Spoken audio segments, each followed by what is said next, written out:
Hi, I'm Chris, and today's conversation is about your landing page.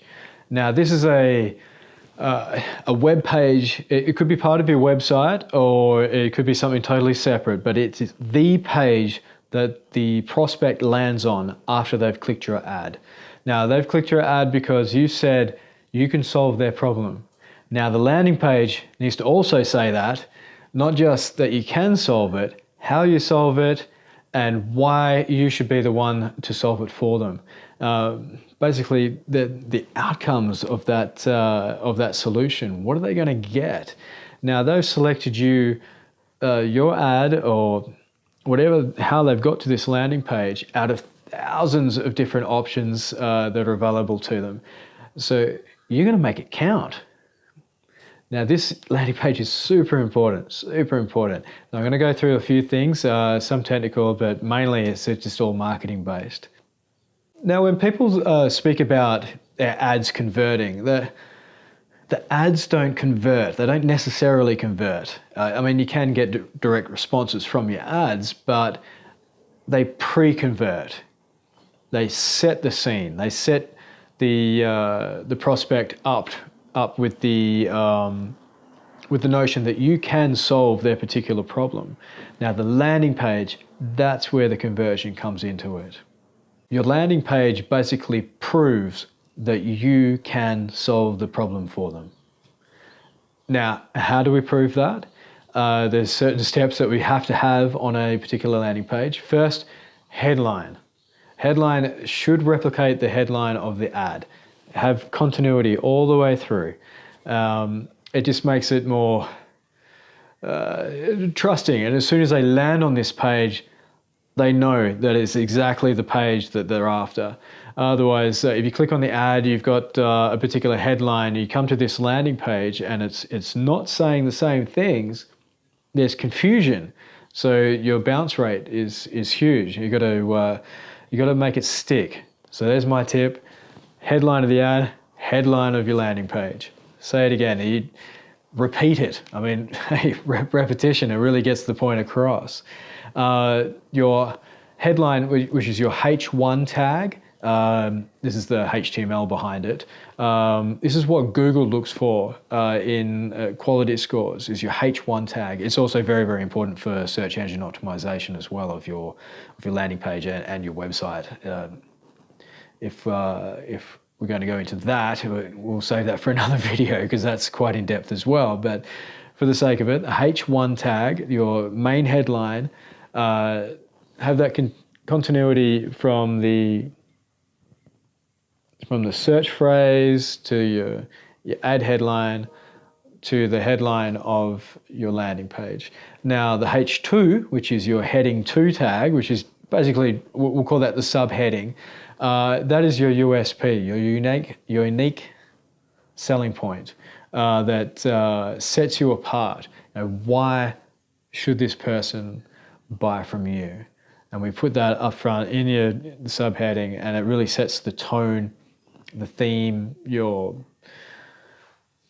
brand, your difference. Okay, and then we get into describing your particular service or your product.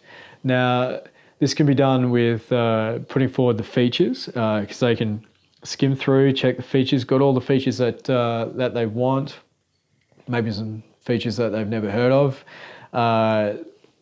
Now, with these features, you've got to describe the outcomes of it. I mean, we've all heard the terms. It's got to be benefit-driven, features and benefits. That's what sells. Now, it's the outcome. That's the benefit. I mean, the outcomes of your products and services, that's what they really want to hear. That's what I want to hear when I'm searching for your particular product or service. What am I going to get out of it? Now, next on the list is your imagery. And lots of sites can be very minimalist. You don't need a lot of imagery if you're going for that simplicity side of things. If it's a very quick decision for somebody to make to buy your product or your service, I don't think there needs to be a lot of imagery.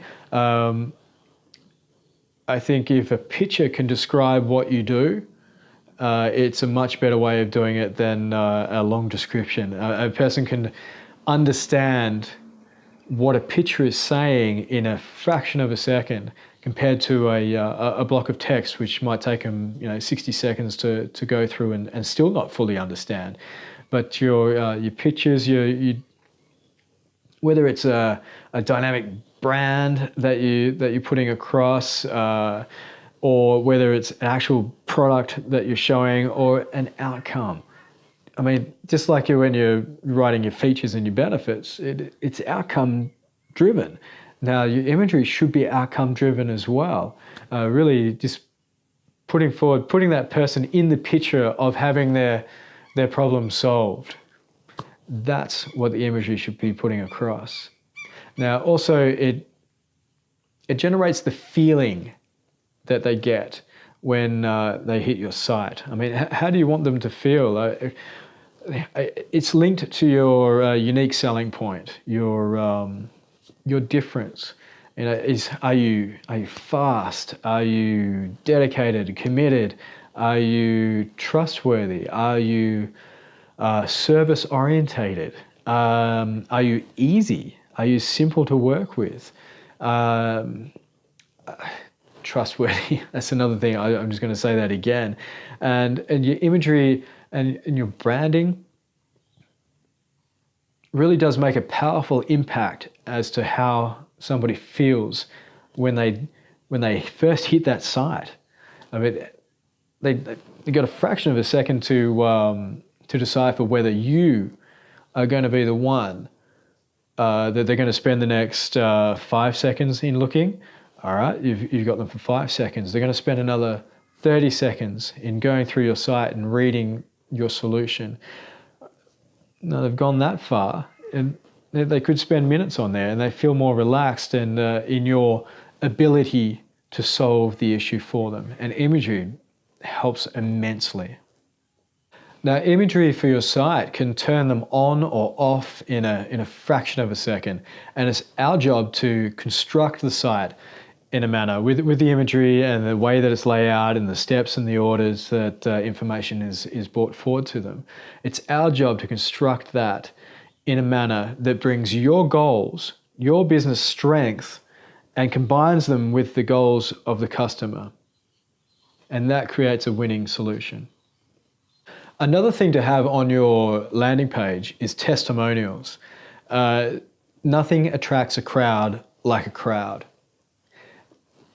Also, hearing from somebody else other than yourself how well you've achieved the solution for them, it sets a much more trusting place to hear information. I mean, initially everybody has a wall up in front of them. They're saying, I don't trust what you're saying. I've had marketing messages pushed at me every single day since the day I was born, and I'm a little bit skeptical. So the testimonial pushes you aside for a little bit and puts somebody else that has used your products or services to solve a particular problem for them. It puts them in the forefront, and it creates a great trust bond with the user of your landing page. Now, if you have only one testimonial, put it on your page. If you have 10 testimonials, put 10 testimonials on your page. I don't have a limit. I don't have like a magic number as to how many testimonials you should have on your page, but like I said before, nothing attracts a crowd like a crowd. So perhaps more the merrier. The next thing to put on a landing page, possibly more important than anything else, is your call to action, your CTA. Now, this tells the user exactly what you want them to do. Do you want them to call you? Do you want them to email you? Do you want them to fill out a form so that you can get back to them? Do you need to get certain information from them to solve that particular problem for them? Or do you want them to buy from you as a direct purchase? Make it clear, make it simple.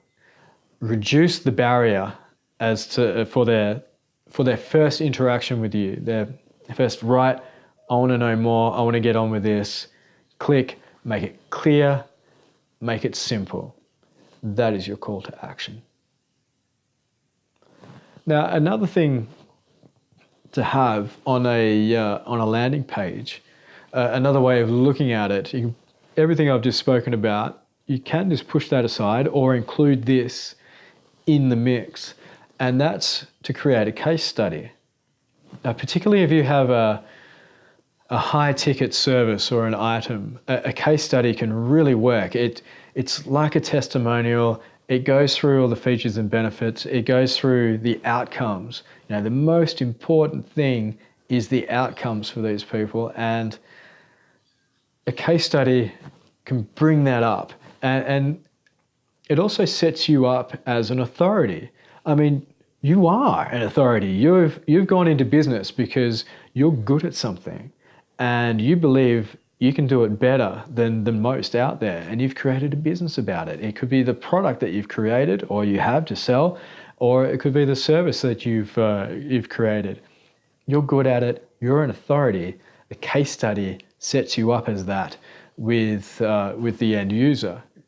And a lot of people go, "Oh, make it quick, make it simple."